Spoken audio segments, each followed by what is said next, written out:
সময় মাত্র আর 5 দিন। 25% ডিএ নিয়ে কি নির্দেশ দেবে নবান্ন, তাকিয়ে সরকারি কর্মীরা। তো আনন্দবাজার.com মতো রিপিউটেড পত্রিকায় যে আপডেট সম্প্রতি প্রকাশিত হয়েছে, ঠিক সেই নির্দিষ্ট জায়গায় আমরা চলে যাব। সোমবার বিধানসভার অধিবেশনে যোগ দিতে আসতে পারেন রাজ্যের মাননীয় মুখ্যমন্ত্রী। সরকারি কর্মচারী মহলের একাংশের মতে নেতাজি সুভাষ পশ্চিমবঙ্গ ক্রীড়া বিশ্ববিদ্যালয় বিল নিয়ে বক্তৃতা করতে পারেন তিনি।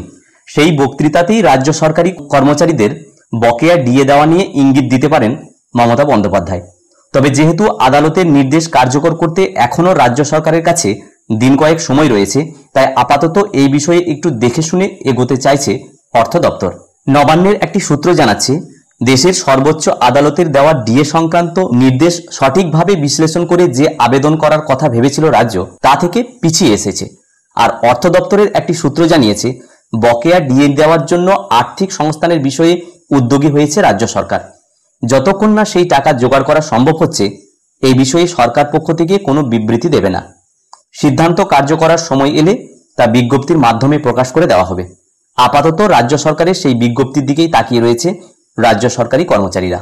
এই সংক্রান্ত বিষয়ে মূল মামলাকারী কনফেডারেশন অব স্টেট গভর্নমেন্ট এমপ্লয়িজের সাধারণ সম্পাদক মলয় মুখোপাধ্যায় মহাশয় বলছেন, আমাদের আশা সুপ্রিম কোর্ট যে নির্দেশ দিয়েছে তা রাজ্য সরকার পূরণ করবে। তবে যদি আগামী শুক্রবারের মধ্যে রাজ্য সরকার এ বিষয়ে কোনো সিদ্ধান্ত নিতে না পারে, তাহলে আমরা আগামী শনিবারই ইমেল মারফত একটি চিঠি পাঠাবো রাজ্যের মুখ্য সচিবকে। তাতে জানিয়ে দেওয়া হবে, যেহেতু রাজ্য সরকার আদালতে দেওয়ার নির্দেশ মানেনি, তাই আগামী 7 দিনের মধ্যে ডিএ দেওয়া নিয়ে নবান্ন কোনো সিদ্ধান্ত না নিলে তারা আদালত অবমাননার মামলা করবে।